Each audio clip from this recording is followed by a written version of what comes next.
संपूर्ण अकोला शहरासह इतर भागांना वर्षभर पाणी पुरवठा करणाऱ्या काटेपूर्णा धरणात जिवंत जलसाठा केवळ 15.49% शिल्लक आहे। जलशुद्धीकरण केंद्रात पाणी पुरवठा करण्यासाठी धरणात असलेल्या 5 व्हॉल्व्हपैकी 2 व्हॉल्व्ह उघडे पडले आहेत। त्यामुळे प्रशासनाची चिंता वाढली आहे।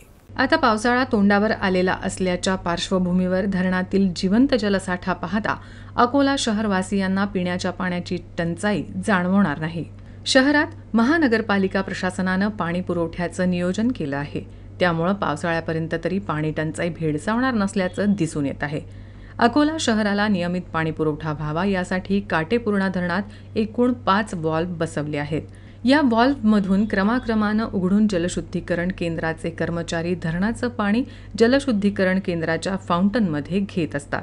या ठिकाणी पाणी शुद्ध करून अकोला शहरात पुरवठा केला जातो। शहरवासियांनी पिण्याच्या पाण्याचा अपव्यय टाळावा, तशी खबरदारी घ्यावी असं आवाहन महान पाटबंधारे विभागानं केलं आहे।